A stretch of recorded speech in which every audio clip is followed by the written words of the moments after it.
Hello and welcome to my channel. If today's your first time, well, welcome, and if you're a subscriber, well, thank you. I really appreciate you guys' support.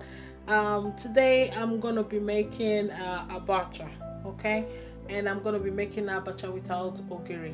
So this is actually a delicacy from Enugu State, and abacha itself is made out of cassava.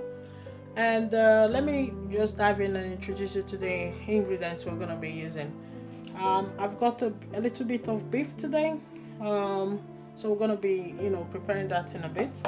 And we'll have right here, we'll have our crayfish, we'll have our smoked prawn, and we'll have our maggi, and that's the salt, and that's our red oil, and this is the onions I'll be using today, and this is the abacha itself right here, okay. So I'm gonna put you through on how to do that as well. It's the dried one I'm using today, and this is our famous sour fish. And we'll have our dry pepper right here. I couldn't find like garden egg leaf or UTAZI leaf, and I'm gonna be using spinach today. This is baby spinach. It's actually very nice. It tastes more like that garden egg leaf, if you like. This is what you get in Europe, okay. And so unfortunately today I couldn't get any of our tropical vegetables in African shop today, so I'm gonna be using this. It will serve as much as well. It tastes really nice if you try it with the dish. So well, let's get on with the cooking now. Right now I'm just gonna prep the wash and start cooking my meat, and then we'll proceed with the other ingredients. And then after washing the meat, I'm gonna put the hot water on to soak my abacha, and then I'll take you on other things I'm gonna be doing. Now I've washed my meat and put some onions and a cube of Maggi and my scotch bonnet pepper. I didn't introduce it earlier. I cannot do without scotch bonnet pepper, trust me. So I just put in one, to boil the meat with it. So I'm gonna go on ahead now and cover the pot, and right here I've got my frying pan. So there won't be any oil in the frying pan because I'm gonna be toasting that the dry pepper. So just put a bit, we'll toast it to get that smoky taste of it. And actually in my village, right, my grandma that's how she does the abacha, when we're kids, when I was in Africa. And my mother does the same as well. And this abacha thing is really a big deal for me. It's my favorite food, okay? So it's our African salad. I don't joke with it. So whenever I'm coming home, my mom knows what to do with the abacha. I'm not gonna do it my mom's style, but kinda my mom's style, but I'm just gonna spice it up my own style, okay? And I've just added salt in that pepper, because if I don't add salt in the pan, because the pan is dry and then we're trying to toast the pepper, you start coughing. But with this salt, you won't feel the heat of the pepper at all, or neither will you cough. So you just go on ahead and toast the pepper nicely without you choking on the pepper or coughing, if you know what I mean.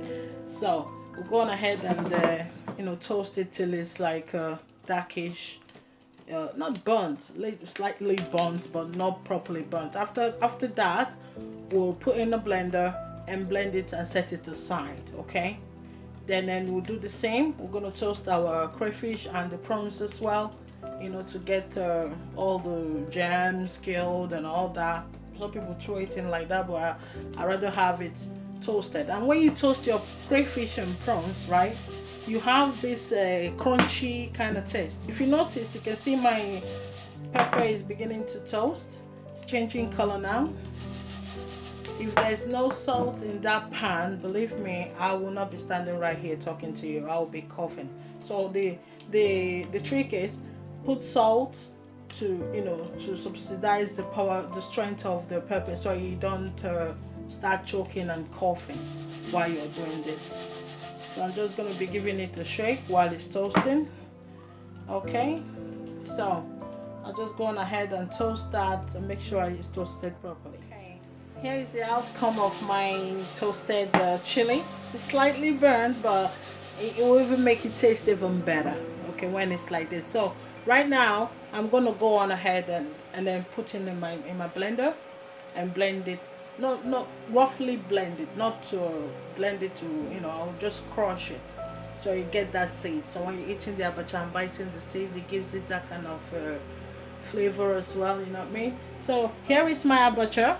Okay, so right now, before I blend my chili, I'm gonna put in some hot water and let it soak for a couple of minutes. You don't want to leave it for long, because if you leave it for long, it goes very, very soggy. So I'll just give it like 5 minutes will be okay for it to soak. So I'm gonna go on ahead now and blend my chili. And then this is the outcome of the abacha when you take it out of the hot water. Now it's nice and fluffy, ready to be mixed, right? And then this is the grounded toasted chili that I just blended now. And if you noticed, I took a handful of the spinach and sliced it to, you know, to garnish the abacha with it. And I've sliced my onions, and this is my SHAWA fish. I'm just gonna stick hot water in it, and you know, to make it a bit soft, and we're gonna use it for the garnishing as well. So right now I've got my prawns and the crayfish on the same frying pan.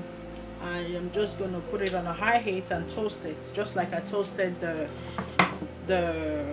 the chili earlier. Okay, so we're gonna toast it till it's crispy, and if there's any germs in it, that will die on the process. Okay, so we'll give it time to heat up and then toast nicely. So after it toasts, we'll put it aside, and then we'll start putting everything together. The idea of this African salad, the abacha recipe, is once you prepare everything, it's so easy to make and it's so delicious, you can't believe it. You got to try this recipe, trust me. Okay, so our meat is still nicely cooking. Okay, see, it brought out its own juice. I didn't put water in it earlier, so we're just gonna leave it till it's tender. It's not yet ready. Back to our crayfish. You'll be wondering, how come she's toasting the crayfish and prawns? Well, don't be surprised. This is actually what gives the abacha a nice you know, taste when you're eating it, and it's kind of crunchy and you know, very succulent. You got to try it, okay? So yeah, let me get on and toast it properly, and I'll show you the outcome before we start putting it. It's been toasting now for 5 minutes. If you notice, you can see the smoke coming out of it, and then in the whole room you can smell the crayfish and prawns. Okay, so I'm just gonna set it aside now, and then we'll get on with the other process. I've just washed my pan now after setting the crayfish aside. Crayfish and prawns, I put them away in that bowl right there. So right now I'm just gonna leave the pan to dry off the water, and then I'll check on our meat. Ooh, it's dried now, so I'm just gonna put in 1 cup of water. Okay, I just put 1 cup of water to enable it to, you know, get as tender as we want it to be. Okay, right now my pan is all dried now and very, very hot. Okay, so I'm gonna put in about 2 cooking spoons, you know, the big spoons. I'll show you. Where's my spoon? The normal cooking spoon. Two spoons of this, depending on the size of your abacha. You can use 1 if it's little. If it's too big, you put 2, or as much as you like, really. But I'm just gonna use my eyes to measure it. I'm putting oil now on a high heat. I'm not gonna let it bleach. This is red palm oil, okay? It's not gonna be bleaching. Okay, so this is roughly 2 spoons right here, or yeah, 2 spoons of oil. Okay, so once it's all melted like that, the idea is not to let it heat up and start smoking and all that. Okay, once it's warm enough, okay, you will now throw in your onions. You can hear it sizzling. When you hear it sizzling like that, then you put down the heat. If it's on max 64, you put it on 3 or 4. I'll put mine on 2 right now. So it's on 2. I'm just gonna give my onions a bit of a stir and let it simmer for just 1 minute. Well, 2 minutes will do. Let it you know, sealed for 2. Onions have now been cooking for like 2 minutes. I'm gonna go on ahead and put the Maggi cube, smash it in and stir it. Okay, so that chili might look big now that I've blended it. It's not that big, it's just a handful of that chili that I toasted earlier. I'm gonna tip it in. That's how much I like chili.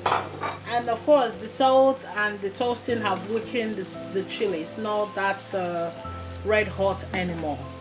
So if you don't like chili, you can skip this bit.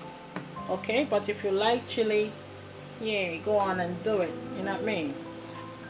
Okay, at this point I am gonna avoid putting a lot of salt because I use salt to fry the chili earlier, to toast the chili rather earlier. Okay, so right now I'm gonna go on ahead and tip in my abacha. Remember, the heat on the pan is on low heat, so we're not cooking the abacha, we're just using the heat, you know, to make it warm abacha instead of cold. Normally people don't really put it on fire in Africa. They put it in the basin and use their hand to, you know, turn it in the basin with red oil and put ogiri and stuff. But today, if you have noticed, I've not used any ogiri.